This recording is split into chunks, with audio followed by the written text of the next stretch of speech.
Hello folks and welcome back to Sew If I Sew, or welcome if you're new. My name is Jess. This is my channel all about sewing, dressmaking and all things stitch related.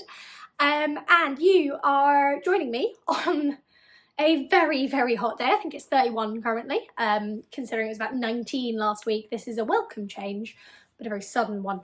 And you joined me in a new dress. So this video is going to be a review of the heat is melting my brain, the True Bias Darla, which I made yesterday in one day. I found this fabric, which is a cotton sateen from A&M Textiles, and I've had the Darla pattern for about 2 months. Or when it came out, there was a deal on it, and I got it because I was like, oh my god, I love it. But I've been struggling with fabric, and then I was in A&M getting some other stuff, and I saw this cotton sateen, and I instantly went, I'm making the Darla. So this vlog is going to be a little review of how I got on, review of the pattern, you'll see it, and then you can let me know what you think in the comments below and if you're going to make it as well.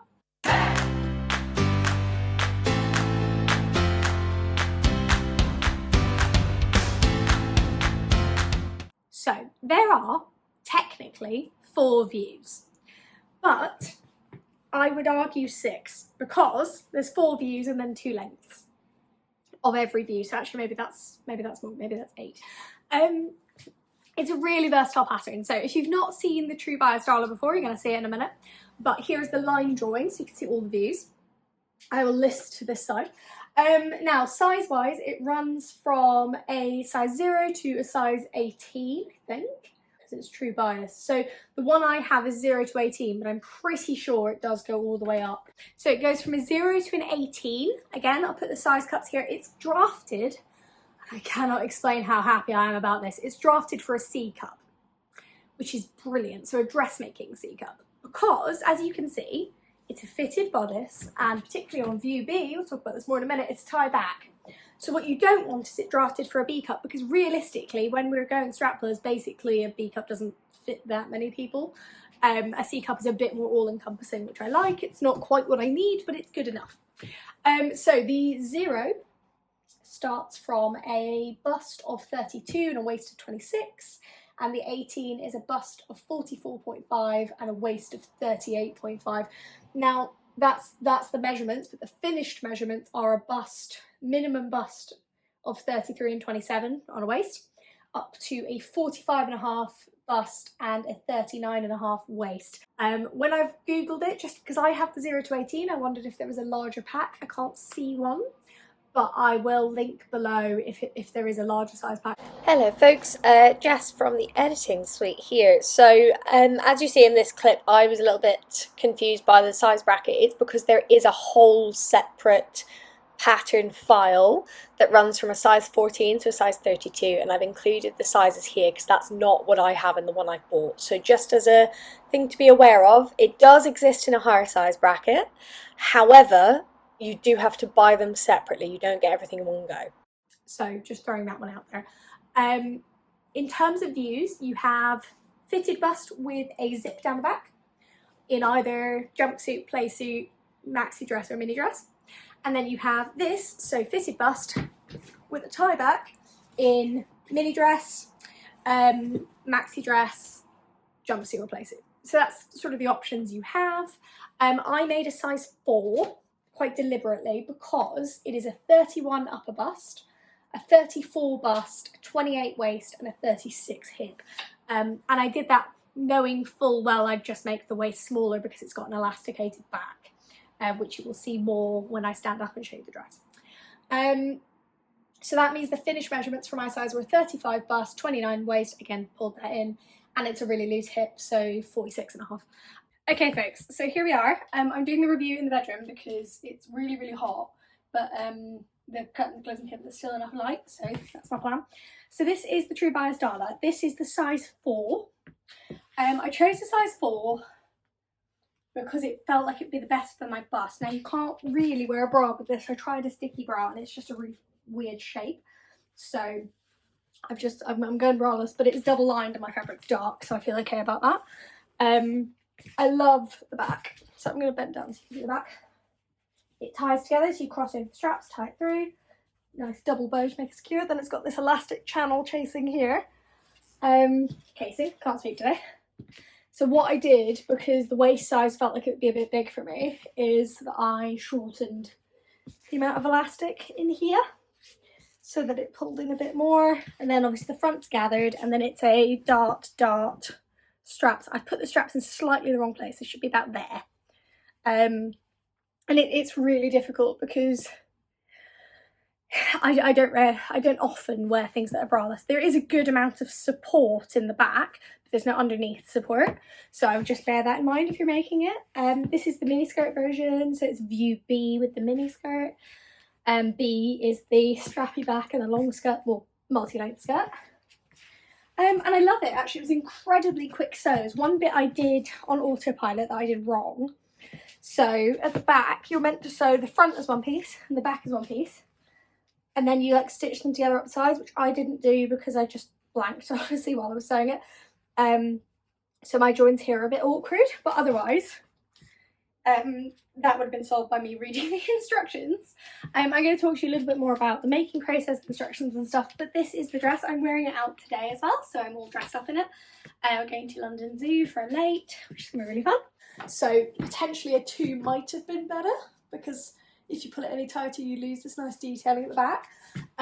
But it is really comfortable. I'm really happy. And it feels really, really good in the heat as well. So if you are using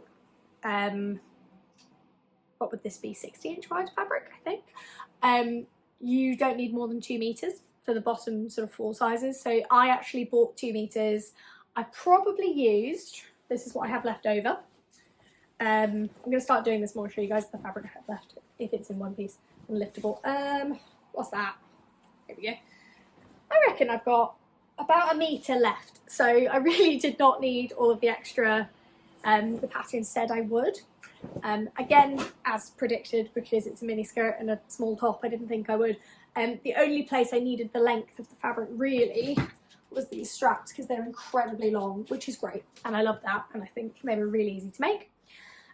One thing to be aware of, which is if you're using a floaty fabric, don't self-line. The pattern makes that very clear as well. If you're using a really floaty fabric, use something more stable for the bust lining.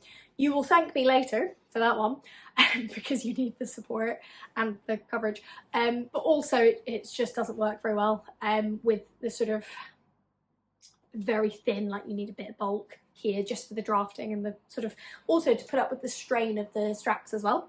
Not that there is much strain, but on a light fabric I can imagine that pulling a bit. In terms of making it, so I have 2 thoughts. Thought number 1 is this is an incredibly easy dress to make. Things you have to do: darts, little bit of gathering, small elastic case at the back, and turning and sewing straps. That's it. It's incredibly simple. Do I think the instructions are as simple as actually making it? Not in a million years. I think what I found frustrating is that because there's so many different views, the instructions really jump about, and I did do a bit wrong because I realised I was reading the wrong bit of instructions, and it's sort of, you're all together and then it goes skip to step 42 to do version B or whatever it is, and it's quite challenging. I would have preferred it, I'll be honest, if they had grouped the 2 different types of back, because that's actually really what changes it. It's whether you have a zip or not. I would have preferred if they'd said step 1 to 70 is for zips. Step 71 to 30, 100 and whatever is for the tie back version, and if they'd literally split it like that, because I know it would be duplication, but you would literally straight duplicate it as well, some bits of it, but it would be a lot easier. And I found I was sort of skipping back, forward, like I was really getting lost in the instructions. I found that really difficult. Might just be me. The pictures, as always, are great in True Bias instructions, and like the instructions themselves are quite clear. I just really struggle to know which ones I should be following, either that or colour code them, or because it is a bit awkward, and I did find that quite frustrating. Okay, $1 million question: would I make it again? Yeah, absolutely, in a heartbeat. I really want to make a maxi version of this in like a really flowy fabric, maybe like a viscose linen blend or something for a bit of weight. I would love to make the jumpsuit version of this as well, although God knows how I'd go to live in it. So that's something to think about. But yeah, I definitely will make it again. I found it a really easy, really simple sew. Like, it was quite relaxing, to be honest. Yesterday, it was like I had a couple of rom-coms on, it took me 20 minutes to cut out, and then away we go. You know, like it was really simple, really easy. Cost-wise, I'm having a wee look at my notes, guys. I'm having a look at my notes. It is £13, which in the grand scheme of patterns could be worse. I think I got it for like £9 when they had a sale on. So, you know, if you want to wait for a sale for next summer, do that. But it is a really, really good pattern. The website says it's intermediate difficulty. I don't think it is. I mean, if you're a beginner, then, you know, maybe approach with caution, but I don't think it's intermediate. I feel like it's adventurous beginner at best, because it really is. It's darts, gathering, elastic, done. I mean, it might be in, even then though, it's only an invisible zip on the zip side. So, I don't know, I wouldn't let it put you off if you're worried about it. I would like it if it had a bigger size range. That would be nice. In terms of time to sew it, by the way, I really think pattern companies should start putting an estimate of how long it takes to sew on the website. I think that would just be useful generally. Let me know what you think. So what are my criteria normally? Price, it's not too expensive, £13, it's all right. It could be worse, because there are patterns now that are like £20. I'm like, why? Obviously, I'm all for supporting small businesses and everything, but it does also put people off sewing, because you could go buy it in Primark or whatever for £10. And not that I'm saying that's the right version of that instance. Like, we want to encourage making or wearing what we have, or not engaging with fast fashion. But if you're a beginner sewist, a £20 pattern may put you off when, you know, it's that plus fabric plus everything else. Like, this is not cheap, because it's £13, but this fabric was like £15 a metre. So actually I've spent 30, no, I can't count today. About £45 this cost me. Now, I think that's reasonable, because it's really good fabric. Like, it's a proper cotton sateen, it's nicely made, it's well drafted, but we can't pretend that sewing is incredibly accessible and beginner friendly. So yeah, that's probably just a caveat I'd put. I am pleased to see that this pattern is £13. Things that I would like it to do better, I would like different cup sizes. I just think that would be a good way to be more inclusive. The only other thing I would say is, if there was an option, true bias if you're watching, to create a built-in bra for dresses like this, I and many others would really, really like that. So if that's on your radar, if it's a hack, an expansion pack, whatever it is, but you know, I wouldn't say no. I'm going to put it that way. I wouldn't say no. So that's a kind of speedy little review from me. I do enjoy these videos, and I do get messages asking me to review patterns. So if there are any patterns you'd like me to have a go at and review, let me know. I really try and make sure I include the same criteria. So I always like to talk about price, how easy it is to make, how easy it is to wear. Because I think it's important to think about it sort of holistically as something in your wardrobe, how much fabric you need, all that kind of stuff. So if you like my reviews, please do let me know in the comments below. And also give this video a like and subscribe if you want to hear more from me. I need to head into London now to wear this lovely dress. And thank you guys so much for watching. I will see you next week, where I am finally going to film a tour of my sewing room. So stay tuned. See you then. Bye.